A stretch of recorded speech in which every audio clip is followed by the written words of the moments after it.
So, hi everyone, welcome to a new installment of our department's research seminar. That's the Department for Theoretical Philosophy at the University of Bucharest. And the research seminar is organized jointly with CELFIS.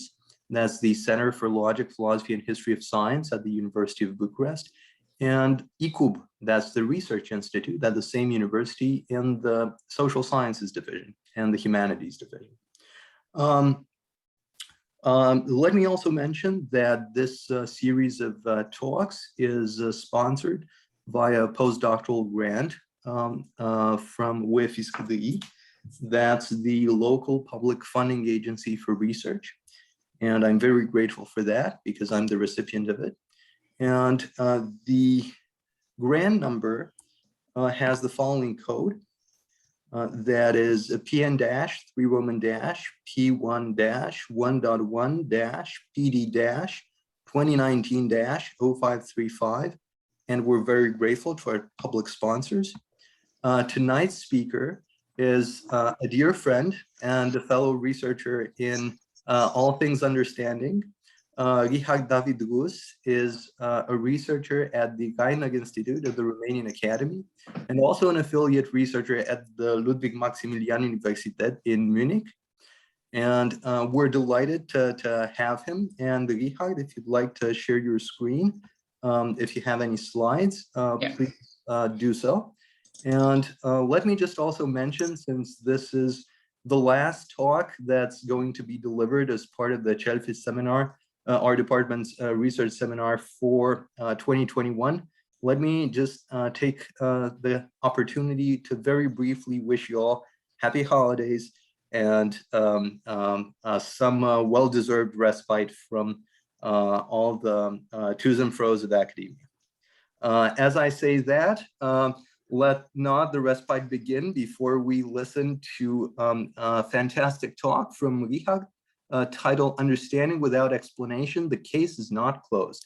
Richard, thanks so much once again, and please take it away. thank you very much, Andrei. Yes, it's a pleasure to be here and to have again to have a talk at the CELFIS. There are some years since I did it last time. So I will talk today about understanding without explanation. The case is not closed. A topic which I have on which I've worked for in the last time, a few months, 2 years, and there are some papers that are coming out this year, next year, actually. Okay, here is a brief roadmap of what I will be talking today. I will talk about the place of understanding without explanation in the debate on understanding first. Then I will present an explicit account, Lipton's explicit account on UV, as it is called shortly. I will talk a bit of the Kelp's interpretation of Lipton's challenge and his solutions, what Lipton see as being the challenge that Lipton's account puts to the understanding approaches. And then I'll turn to Khalifa's critique, and I will argue, I will try to reject it. I will reject his critique and defend the UV, the understanding without explanation. Last but not least, I will try to mention some positive reasons for working agenda on UV. So let's start. The understanding without explanation. In the understanding debate, usually the focus is more on the explanatory sort of understanding. That's we could detect the presence of the understanding without explanation forms in many of the approaches in a tacit or implicit way. Such approaches that do not make distinction between explanatory or non-explanatory understanding and focus on gaining any form of understanding. We see something like this in some papers in the Rex volume, which gather some papers from the first decade, we might say, of the explanation debate in 2009, but also in a bit later accounts, the distinction becomes, the authors becomes aware more of the distinction.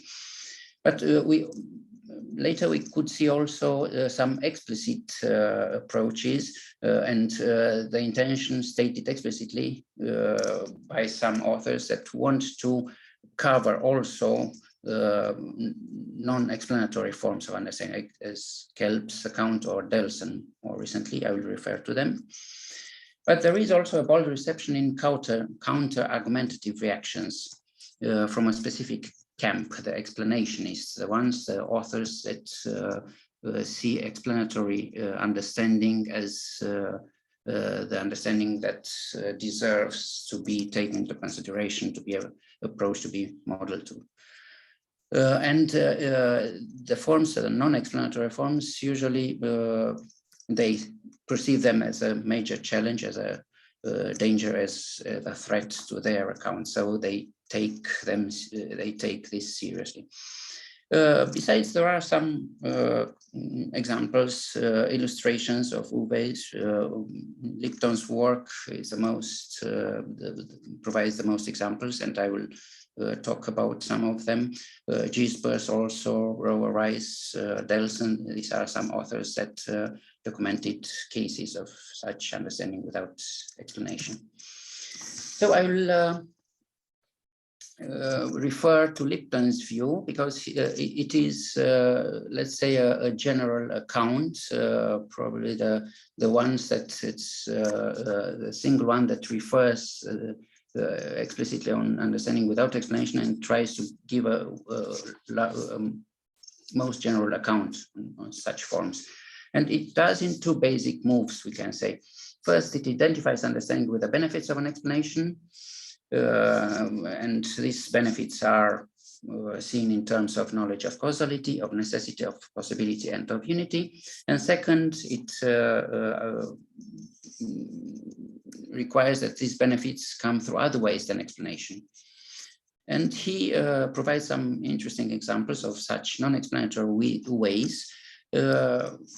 I will refer only to one, but some of them are the visual means and manipulations of models, which could provide us knowledge of causes, implicit knowledge of causes, thought experiments, symmetry or optimization arguments, which could provide us knowledge of necessity. And he discusses Galileo's thought experiment to establish the independence of acceleration from mass. Possible explanation, a possible plausible incorrect false explanation, which provides us knowledge of possibilities, and knowledge of unity could be provided through Kuhnian exemplars. I will refer to possible explanation in my talk. Now, Lipton's examples were seen as a challenge, or we're putting a challenge to some of the approaches, and Kelp expressed this openly. He said, he put it openly, that Lipton's example disclosed the over-intellectualization of the approaches on explanatory understanding. So the intellectual demands they place on understanding, knowledge of explanation, are unrealistically high. Less sophisticated cognitive achievements can qualify as understanding. And he tries, Kelp, to provide us an account. I will not insist on it, only very quick, to cover also such examples. Of course, he's referring to the explanationists, the authors that take explanatory understanding as only understanding that's valuable and that has to be addressed and has to be theoretized philosophically. And his account, yeah, it goes quite generally. It defines a maximum state of maximal understanding, defines the degree of understanding, and an outright type of understanding, which is understanding in a context. And a subject would successfully perform any task concerning P determined by C sorry, I don't see it. And in addition, as where to have the skills needed to do so and exercise them. In this way, he defines the outright understanding. Now, by doing this, he avoids the intellectualization and allows also a variety of understanding forms. But in my view, it lacks the resolution for inquiring the specificity of understanding in scientific context, and cannot account for the particularities of Uwe's and Lipton's examples, which is actually the real challenge. Besides, Kelp's solution might be subjected to Delson accusation. Delson, in a review of one of the volumes, which gather a lot of work from epistemologists and philosophers of science, Grimm's volume from 2007, accuses of the volume of a methodological confusion, or points to such a danger, in the sense that some authors are using are inspired by epistemological analysis of ordinary concept of understanding for dealing with understanding in scientific contexts. So, and he refers also to Kelp in this sense. Now, Delson's account is a more recent one, 2020. He also explicitly wants to cover the cases of understanding without explanation.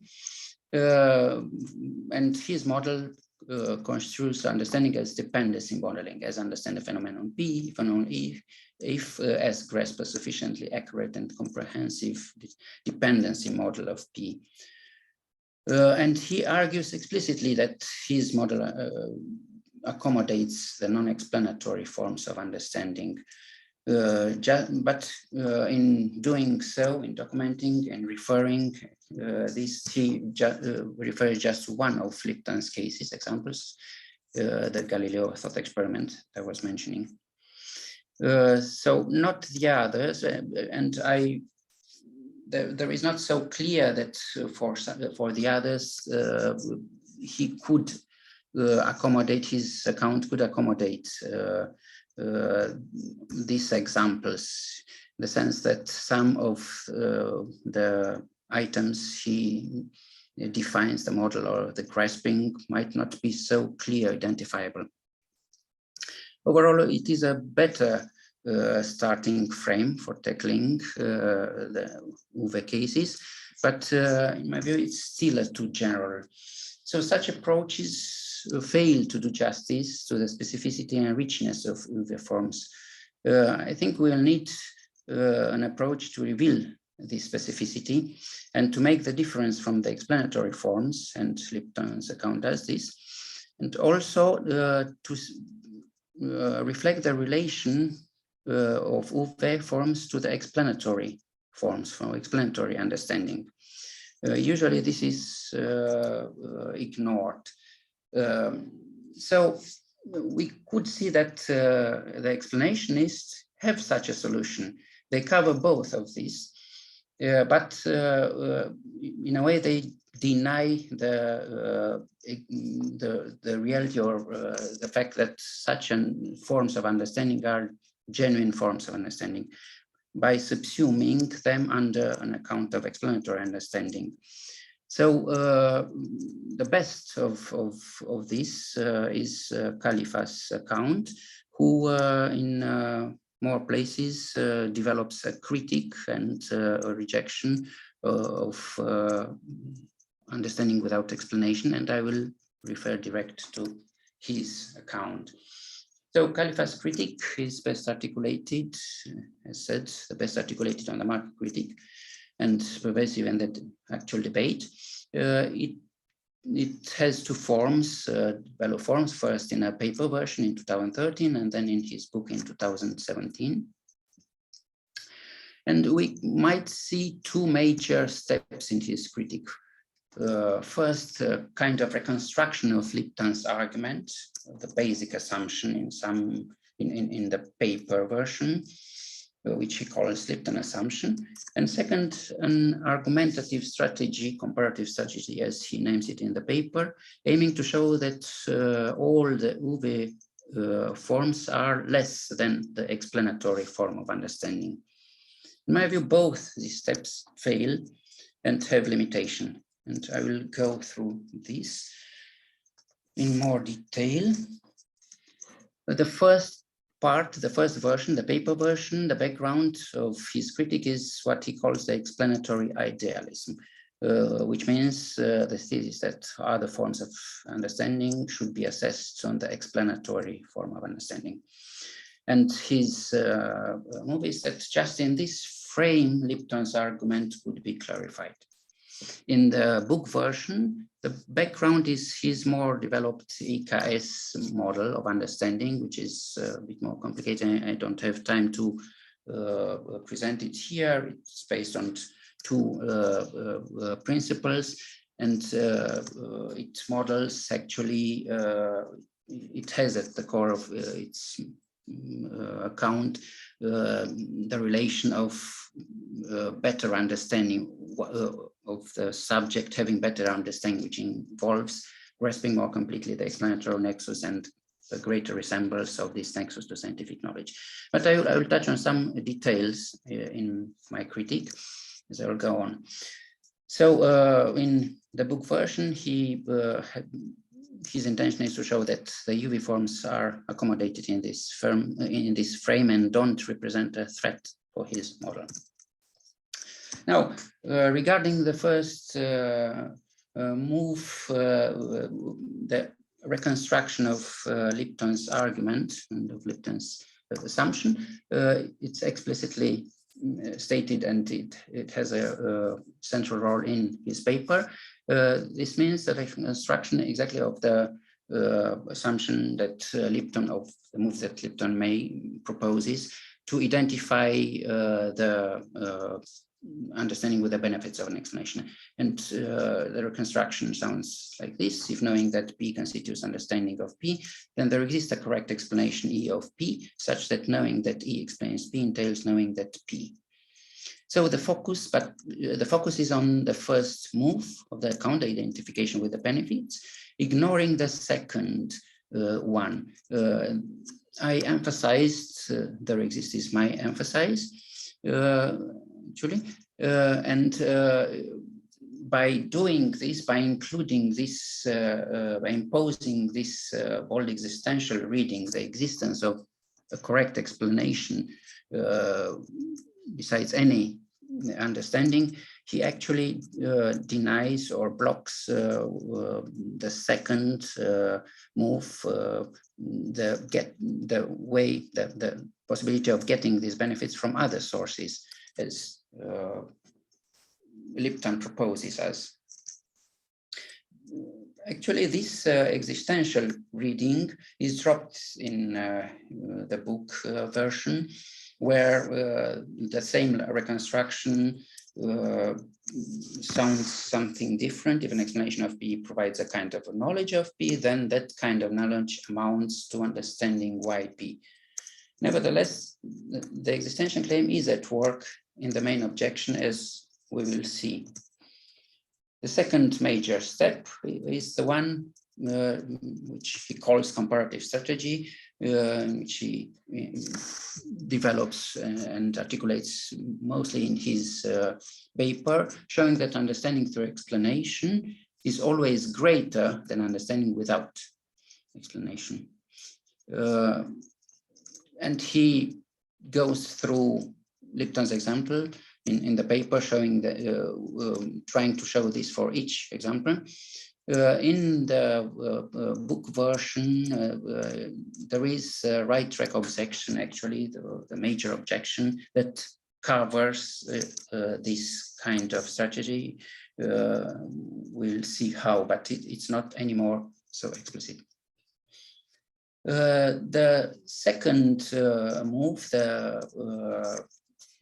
in the paper version, this comparative strategy has clear limitation. He wants to constrain it by looking at a way to make this comparison possible. And in his words, understanding of P provided by a non-explanatory way is a proper subset of understanding of P provided by knowing that E, a good and correct explanation. So this kind of subset relation inclusion is in some cases constrained, as we'll see in case of the possible explanation, as the numbers of W answers that an explanation had to offer. In this sense, he appeals to Woodward's idea. Yes, an explanation should provide answers to what if things would have been different, yeah, to such questions. And his claim is that always the understanding from an explanation, from an actual explanation, gives a set that is comprises all the others. But there is a problem here. I cannot go now in detail. There is a real problem because this kind of assumption, this kind of interpretation does not work. Usually these kind of sets of W sets are designed or are defined according to the explanance of an explanation, and so we don't have a real set-subset relation here, unless there is an assumption, and he actually works on this assumption, that knowledge of explanation implies knowledge of any possible, of actual explanation implies knowledge of any possible explanation. This is quite implausible assumption that also other authors were noticed, they've noticed, and tries in a short claim to deflect them, but in my opinion, it's not convincing. So I will take this on, I will illustrate this on an example that Lipton proposes, and Khalifa also discusses, the rigged boxing match. It is a match between two boxes, A and B, A being much better than B, and it is rigged so that A is going to take a dive in the 10th round, but B wins earlier due to a chancy uppercut. So if we'd ask why did he won, we cannot get the correct answer just on knowing the possible. One moment. So we cannot get the correct W answer just on knowledge of the actual explanation for any W question. So what would happen if he would not got the lucky uppercut? Unless we know all the possibilities, which is quite counterintuitive. The second interesting fact is that if we take into consideration some other properties, some other features of understanding that other authors were pointing to as the effectiveness condition, as Direct and Gisbers argued for, being a central feature of the understanding, then it might be that knowing the possible explanation gives us a better understanding, a greater understanding, in the sense that it's linked to the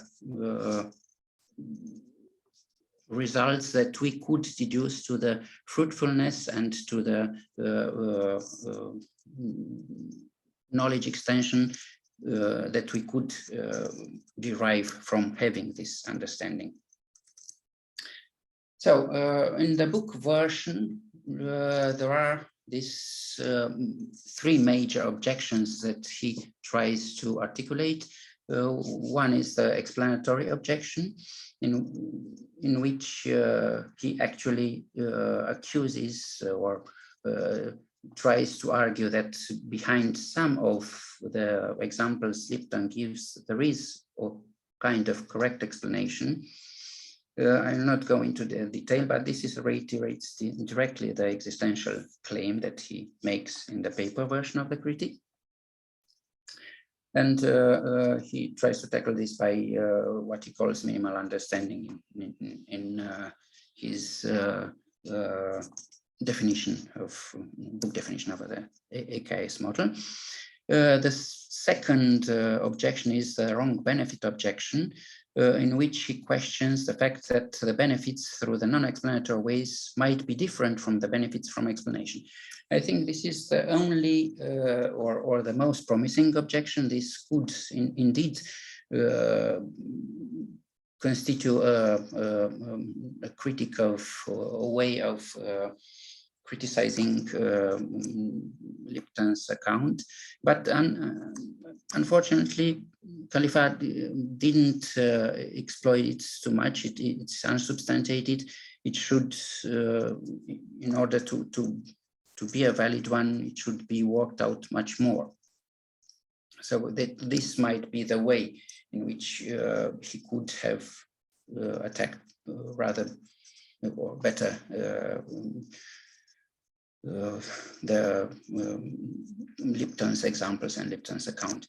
And the last one, which is the most important one, the right track objection, is the one that is the most general, that re-instantiate or recast somehow the comparative strategy that I was mentioning. The UVs are considered as provisional understanding, only a station on the way to the understanding provided by the final correct explanation. So being on the right track, meaning that one does not know the proper answer to a relevant explanation seeking question, but has some information that would be useful in acquiring such knowledge.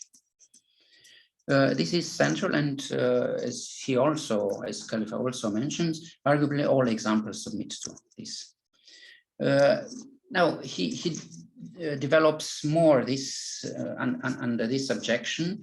He proposes, advances with the concept of proto-understanding, and sees all the events as sort of proto-understanding.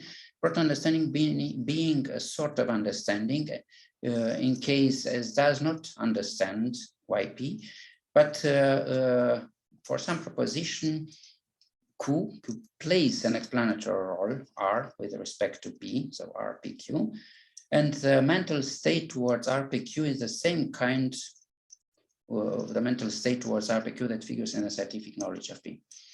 So here the technical concepts that he introduces, explanatory roles, practically a subject grasps the explanatory roles instead of explanation when having proper understanding.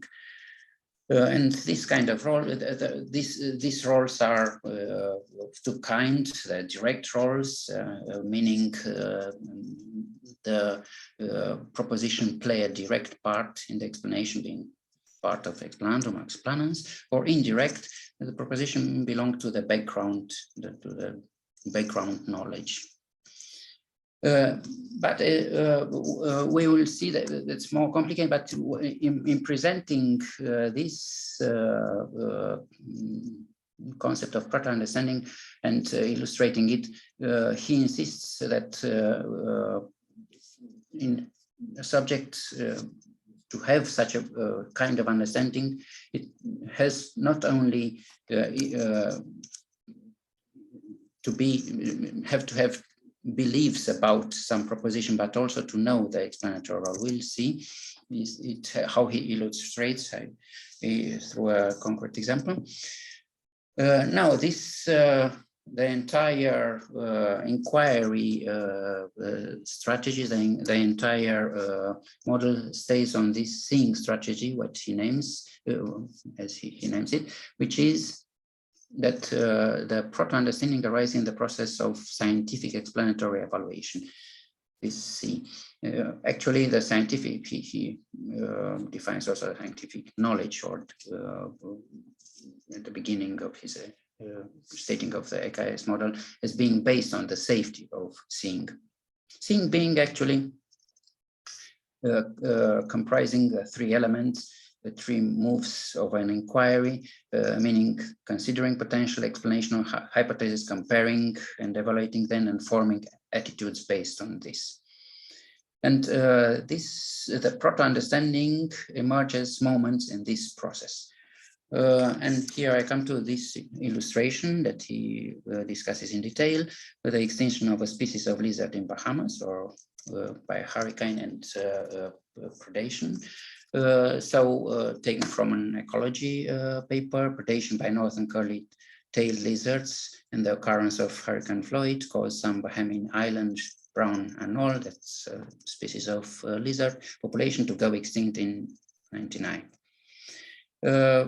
So he shows us how the direct roles are, some of the proposition are recruiting the parts of the explanation as the ones that there was a hurricane at that moment, that the population got extinct, and so on. The problem is that it's not only, the subject should not only have the belief, but also should identify the role, so the position, which might be in somehow underdetermined, as we could say, yeah, there is a need, something has to explain this. We'll see that this kind of underdetermination grows if we go to indirect roles, which appeal directly to seeing. So this might be proposition from the back, these are proposition from the background knowledge. And Khalifa mentioned, or tries to illustrate some of them. For him, predictions, proposition that constitute predictions or evidence or relation between explanation are something like that, play indirect roles. But in identifying them, such roles becomes hardly.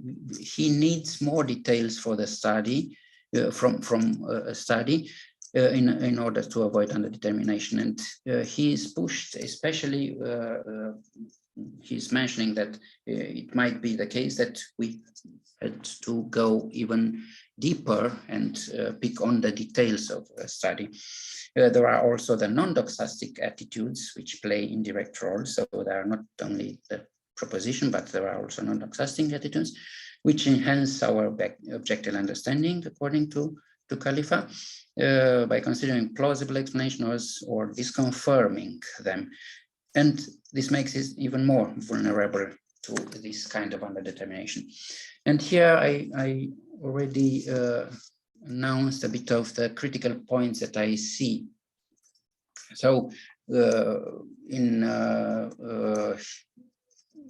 the points that I see that are the critical point that might be raised against right track objection and the proto-understanding, they might be too inclusive. So everything might fall on the right track. There is no wrong track, actually. Now, first, from a historical macro level, the final explanation might also be a possible explanation, a false one, a plausible one. So they also could be proto-understanding they offer us. Second, there is this case of the boxing match where we could see a kind of changing tracks case, right? Because we are changing tracks and going for another explanation. Do we get, in this case, understanding from a wrong track? Now, Khalifa might deny at all that there is any understanding, that we can gain any understanding, which is weird from this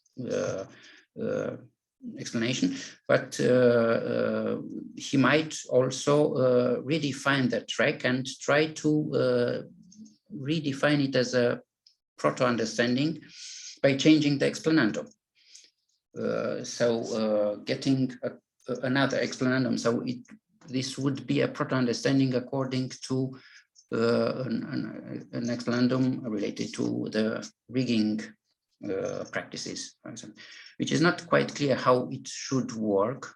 I mean, into that is, but in this sense, there is a kind of flexibility in his strategy, because by changing this, and in some points he is suggesting this, any move in an inquiry will be on the right track. So there is, which is, I think, not a real desirable consequence of the account.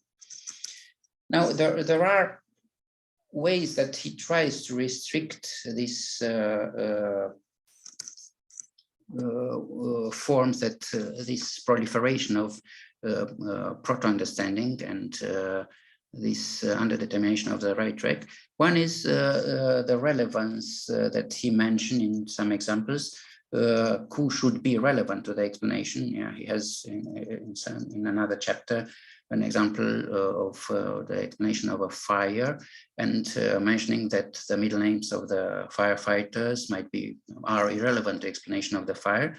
But once it depends on the context, you could pick some context in which they could be relevant, or that is a possibility, or even removing this hypothesis. I mean, even thinking that they are not irrelevant, this makes such a move. You gain some sort of proto-understanding. So you engage in this comparison of the hypothesis, eliminating the implausible hypothesis. So you also gain some sort of objectual understanding, according to. So you cannot fix quite. You end up also in this underdetermination. Another way that he tries to fix this is, I think, this knowing, this condition that he tries to pin down, knowing or identifying the explanatory roles, which I was mentioning, and you could see in the illustration. So not just bare beliefs, but you have to identify the role. But this is hard to implement, as we see. You have to go and to push and to dig deeper into the context of this discovery of each explanation, so of gaining an explanation. And this will pick on all the contingency of this process. So raising the danger of linking the final explanation to a particular way of obtaining it. And the strongest concern that I see that he tries to put in order to eliminate this underdetermination is this second part of his definition, which if you go in the proto-understanding definition, sounds like this: as mental state towards R, relation between P and Q is the same kind of mental state towards the relation that figures in scientific knowledge of YP. So this same kind of state of mind, which it's actually remains quite obscure. There is no further clarification nowhere in the book what could this mean. So in a way, this could have the consequence that the PUs are retrievable in the final explanatory understanding. You have to see them, to retrieve them, to identify the relation of a proposition which you had during the discovery process with proposition in the explanation, the explanandum. But there are many contingent ways, of course, ways to get to an explanation. And these are not retrievable, of course, if you get the explanation, you will not have all the particular ways and proto-understandings that make different contingent ways of building it, of getting to it. So it will make in a way, the explanation is subjective and incommunicable. Again, the danger is to identify the building process with a final product. So in order to wrap up, I think that the critic has some weak and open points. It is based on some assumptions that are not charitable in reading Lipton's proposal, and imposes directly an explanationalist view. It fails to provide a clear and definite rejection of Uwe forms and the variety of forms it can take of Uwe and the variety of forms it can take, or to dissolve it into a general account of explanatory understanding. So Lipton's example still poses a real challenge for approaching understanding. The actual critic doesn't manage to provide this definitely rejection of Uwe. The generalist account, Scalps or Delson, that try to account for these forms do not provide the necessary resolution to tackle the scientific context, or that do not cover many forms that you see in Lipton's example. So the case for Uwe is not closed. And the positive reasons, there are some positive reasons that could drive such a working agenda on understanding without explanation. First is the fact that you got this fulfillment of one of the initial motivation and understanding research. It was the one to liberate it from a subordinate position in the scientific explanation analysis, as Friedman stated in his seminal paper from 74. Second, it enhances an inquiry in the frame of philosophy of science in practice, as I see it, since many forms of Uwe are pervasive in scientific practices. And third, it's a more particular one. It's that I see is it reveals it could be it holds a good potential to contribute to clarification of some specific issues, special issue in philosophy of science, such as the various differences between scientific register, for example, the natural versus social ones, based on the presence of specific Uves in different fields. Now, this is only a sketch of some positive reasons that I see for working agenda. Thank you very much.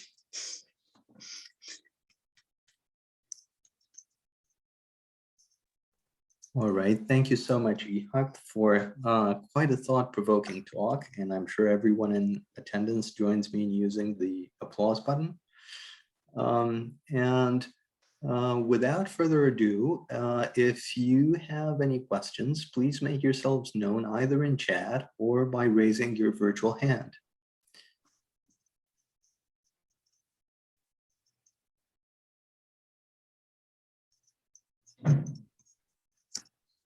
I don't yet see any persons wanting to ask a question. So with your permission, Ihak, let me break the ice and abuse my privilege as a chair by asking the first question. I would like to ask the first question because it's fairly simple-minded, and it in some sense precedes the literature that you've quite accurately and minutely covered. And it's this. It would initially seem when we understand something that any particular epistemic norm that understanding could realize, manifest, exemplify, could be called into question. So it would initially seem that perhaps there is understanding without truth, as Kate Elgin has argued. Perhaps there is understanding without an explanation, as Peter Lipton has argued. Perhaps there is understanding that fails to be maximally coherent, as Karim Karipa has argued. Perhaps there is understanding that fails to be fully predictively accurate to the extent it could, as there's this, as William Drey long argued in the philosophy of history. Perhaps, and so on, just take any epistemic norm that might be at issue and when it comes to understanding, and perhaps we could enjoy genuine understanding of a phenomenon, understanding that's tributary in some sense to different scientific branches, or perhaps their interplay, so we could enjoy scientific understanding of a phenomenon, that could sometimes dispense with instantiating various epistemic norms, explanation included, explanatory power perhaps, and still be bona fide, still be genuine understanding. Perhaps not full understanding, but in context, outright understanding notwithstanding. Mm-hmm. And so if that's the starting intuition, I suppose part of what I'm wondering is, why was there a special need to argue the explanatory case in such detail? How is this not something that would go without saying? So what do you think? Say it again. Your last is. So how sentence? is this not something that everyone would expect ab initio, and there would be no deep-seated controversy about it? You mean now why did let's say Khalifa feel the need to fix or to argue that all the understanding is explanatory knowledge, or reduces to epistemology of explanatory knowledge? That's all. And so, well, I could see how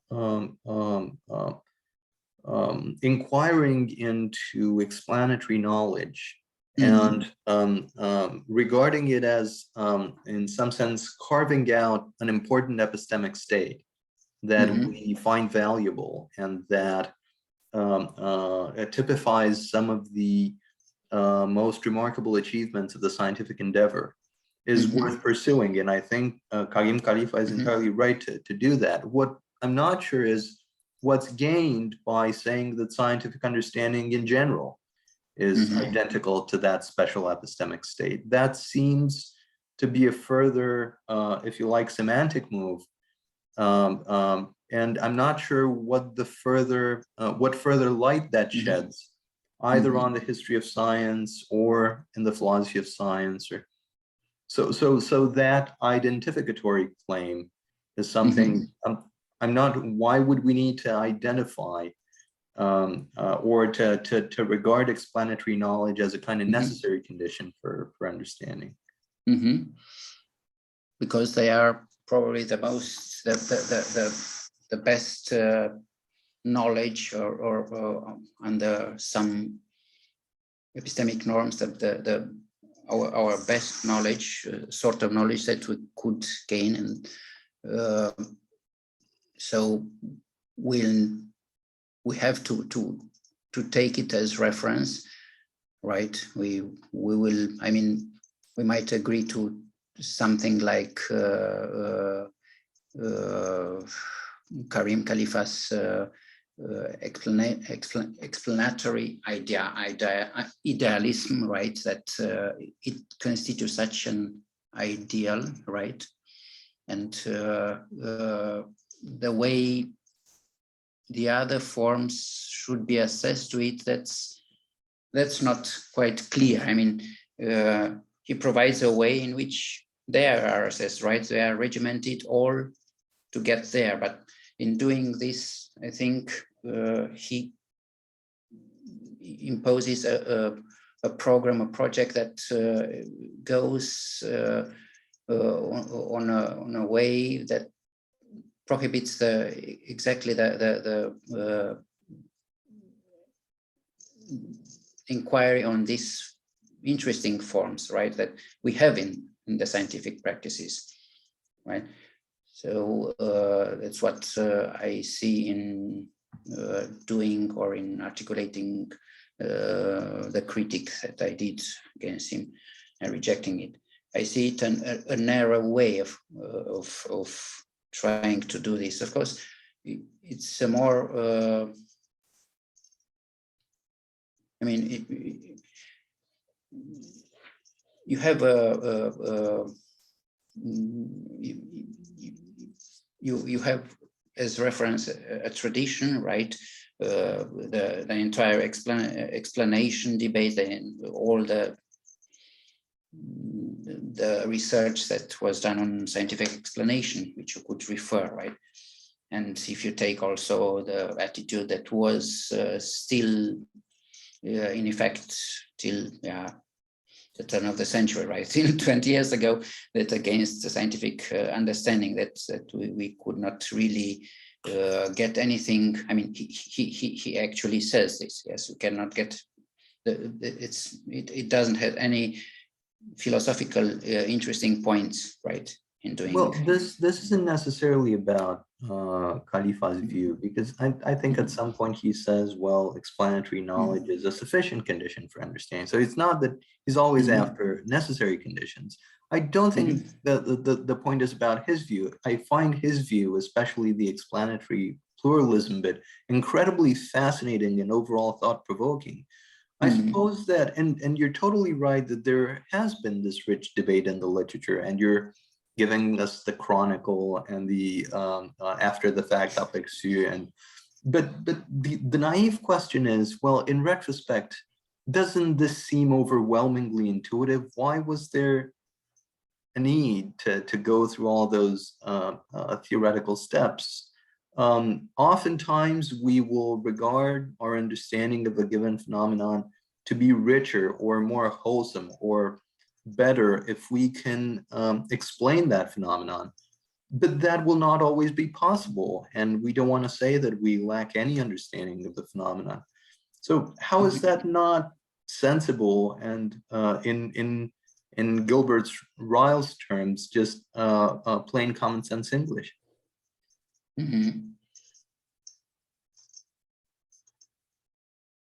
Yeah. So you will agree with his project in a sense, but you see his project as valuable project in a way. I mean, it is. I think it is a very nice position, right?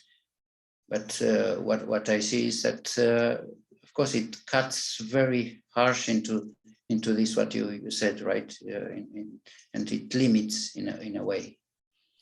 So it may well be that there is a host of incredibly important epistemic states we might find ourselves in, and perhaps explanatory knowledge is a good fit to characterize many of them. Is there any added benefit to saying that's understanding? All right.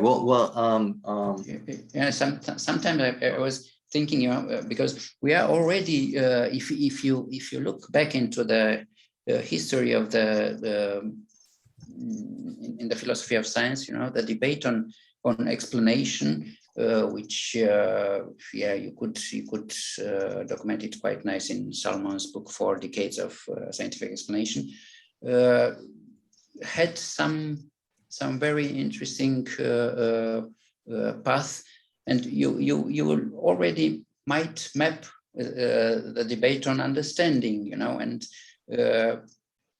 I don't know if we will get to this kind of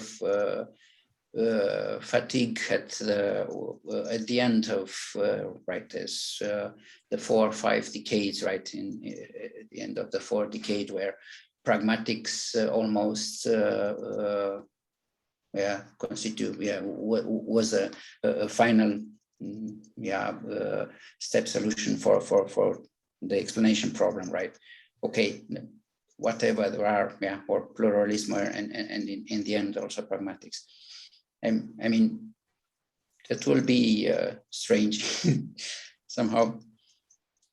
I don't know. Yeah. All right. Well, thanks so much for that answer, Gihak, and plenty of food for thought. We have next question from Yosas, and please correct me if I'm saying that wrong.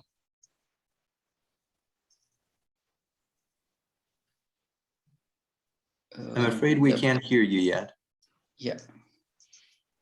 I have to unmute him. Do you hear me right now? Yes. Oh, Thank you for inspiring talk, Richard. Well, actually, I'm very grateful that you mentioned this problem of over intellectualization of these explanatory accounts. And maybe my question is too generous, and maybe like from outsiders perspective, but actually just I'd like to try to ask you, how do you think that when explanatory accounts, they are going too much into the extreme, doesn't it happen that actually in this case, explanation becomes possible without understanding, actually? Understanding disappears, and just you see, there can be many causal explanations and so on, but without any understanding content. Do you understand my question? At least maybe it's too provocative and so on, but well, yeah, I mean, this kind of examples and of accusation, there are already in the literature, I think, raised, right? That there might be some scientific explanation that do not provide really, or we don't know what kind of understanding they provide, right? The notorious case of quantum mechanics and the debates around it. Yeah, that got also somehow in the discussion and the debate, also an explanation, not an understanding, yeah, but mentioning it, right? But now you mean if you refer just to explanations, right? In the sense that they would be only let's say kinds of algorithm to calculate something or to derive something or something like that, right? And you mean like that, or? Well, maybe I'm wrong, but for example, in case of just simple physical phenomenon, electricity, we have plenty of formula, many regularities observed. Actually, there are so plenty industrial applications for production of electricity and so on, but this basic fundamental notion, do we really understand electricity? What is it actually? I mean, in this sense, maybe again, I'm afraid I may be too much amateur here, but in the sense, actually, I would like just, it's interesting for me. Okay, for me now, you can come close now to the other point. I mean, to having understanding without an explanation in this sense, where we discussed in our reading group, right? Delson's paper recently, and where this kind of universal constants, right, physical universal constant that do not, for him, in his view, are examples of understanding without an explanation, right? So cases in which you see the gap and the split between explanation and understanding, right? It will be the other case. I mean, sort of an example of understanding without explanation, not of explanation without understanding. Well, okay, whatever. Thank you. Actually, just a final remark. Actually, I just wanted to propose that or just wanted to say that I've got that suspicion or feeling or belief or whatever that actually when we just turn around and we can see, we turn around understanding without explanation into explanation without understanding, we see like the similar case of proto-understanding, and in some sense that actually it could be some useful point regarding the criticism of Khalifa. Mhm. Well, it's just my just general suggestion. Maybe I'm wrong, so sorry. No, no. Thank you anyway. Thank you so much, Yozas, and good to have you with us. Please come back again for other CELFIS talks again. And thanks for your question, and thanks, Richard, for answering. Next up, we have a question from Professor Ioan Muntean. Ioan, it's so good to see you. Please go ahead. Oh, hi, everybody. Hi, Andre.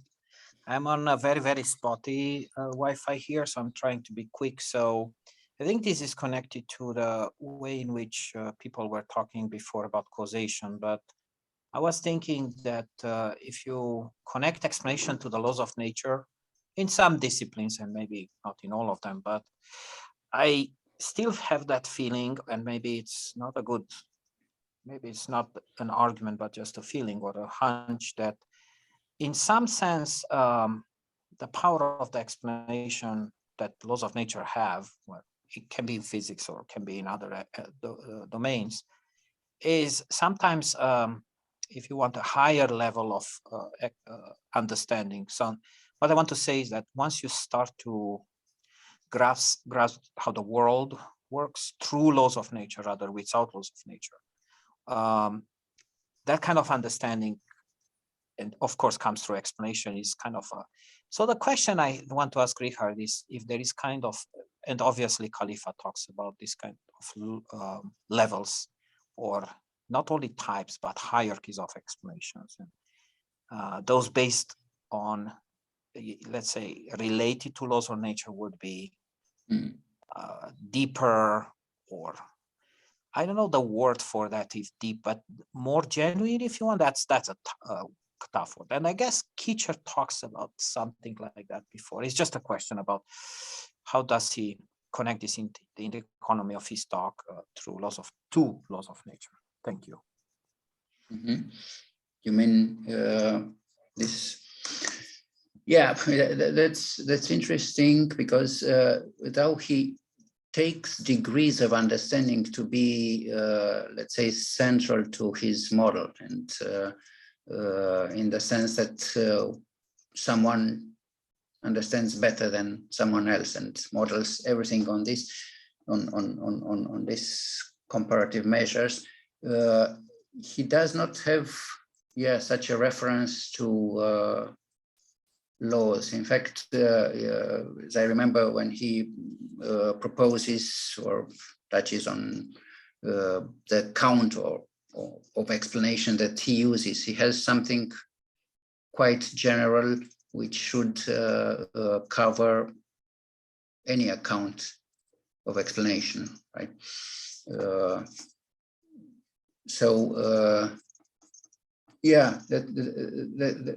That's interesting, because if you take, I mean, okay, you were mentioning Kitcher and Friedman, this kind of explanation through unification, right? Or the ones that mention laws, fundamental laws, which I don't see quite specified or having special role in Khalifa's account. I don't know if Andre knows perhaps better Khalifa's account regarding. Well, once again, issue. I think Karim Khalifa's view is absolutely wonderful and sheds light, helps us understanding so much better.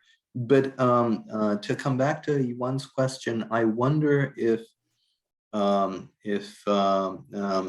raising the issue of understanding with respect to laws of nature is necessarily going to be the best way to go, as Ioan has well knows and has contributed to this literature himself in various branches of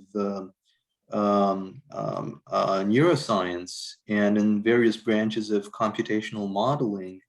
the issue of laws of nature just seems to be off the radar. And still, we'd like to say that there's outright understanding of some phenomena that's being gained in those experimental, computational, and perhaps mixed approaches. And so perhaps identifying laws of nature, carving nature at its joints, perhaps these might be useful epistemic desiderata, given the outlines of some research projects, but it's not entirely obvious to me that they're in any way even default preconditions for understanding. But I wonder, I hope I'm not misconstruing Iwan's question. So if you'd like to say some more, or Oh, thank you. Yeah, so I wasn't very clear in that sense. The way in which I guess you attain this level of understanding through the laws of nature, and you see this in probably electromagnetism, but in Newton, you see it in the Standard Model, is by which you have this view about other phenomena, and unification, of course, is important. You start to understand other phenomena outside strictly what you manage to, measure or observe, right? And you can extend it. It's kind of the problem of uniformity, right? So because these are laws of nature of Standard Model, when you receive an electron from, I don't know, the Big Bang, okay, there weren't electrons, but an electron from the other side of the universe, you know that this is the features of the electron. So you don't expect variations in some, and there is this kind of understanding of invariance of nature. And that's connected to what I said about Kitcher. Okay, I wasn't very clear, but what I want to say is that this kind of invariance or laws of nature or hypergeneralizations can give you understanding of things which are outside strictly of what you measure and observe in the form of an empirical, logical empiricism. That's all I have to say. I think how Karim will integrate it would put it exactly into his inquiry model, right? In that seeing that I was mentioning, right? And where this kind of understanding, might or have the positional roles or are in fact proto-understanding in case you are searching for a precise explanation. So you will have it at work anytime, right? In case or in some moments of your moves in the process of the inquiry, in this seeing process, scientific explanatory evaluation, and that will be the kind of objectual understanding that he is talking, but counting as a proto-understanding, so leading to, let's say, the explanation, the correct explanation of the phenomena that you are inquiring, and which will give or deliver you the explanatory and explanatory understanding, the full understanding of the phenomenon. That's how I see it mapped into his model. So not having a particular status as an explanatory understanding of a phenomena. Of course, you might regard some explanation that I don't know now that will be directly relevant. I mean, I can't see it as such a fine. I mean, that's interesting because everything centers in his account on the inquiry process, right? He somehow wants to see it and to center it in this, and this should be a way in which to pack also the dynamics of the inquiry, of the explanatory inquiry, as I understood it. which makes also for for the flexibility, but and for the generality of his account, I think. Thanks so Thank much. you. That's useful. Thanks. Thanks so much, Iwan, for the question and Richard for answering. I think this is fantastic because Richard, let me just point out something that was very interesting to me in what you said, and it reminded me of an earlier piece by Duncan Pritchard about factoring in the inquiry that leads to understanding. So, for instance, if we think of Lavoisier in his correspondence with Priestley, we could, why not, represent Lavoisier perhaps as looking for higher theoretical unification and the fragmentation that results, and ditching the phlogiston theory and looking for an alternative theory, right, is still the product, albeit fragmentary, of that search for unification. And so once we factor in the inquiry leading up to understanding, we might expect that the end result and the desiderata that guided the investigation to begin with might differ. And I think that is an excellent way to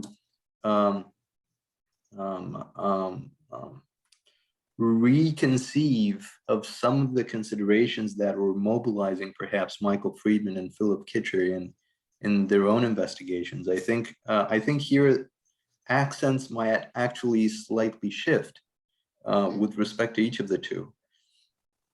But it's, once again, it's an incredibly fertile question. So thanks again to Iwan for raising it.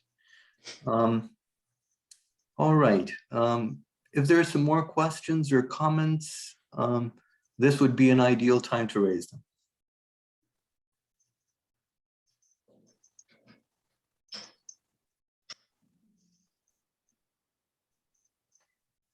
Well, if not, Richard, this has been absolutely fantastic. What a suited way to end the 2021 segment of our department's research seminar series. Please join me once again in thanking Dr. Richard David Rus for a wonderful talk, and wishing you the very best. Happy holidays, and please keep in touch. Thank you very much. So happy holidays to all. Bye. Have a good night.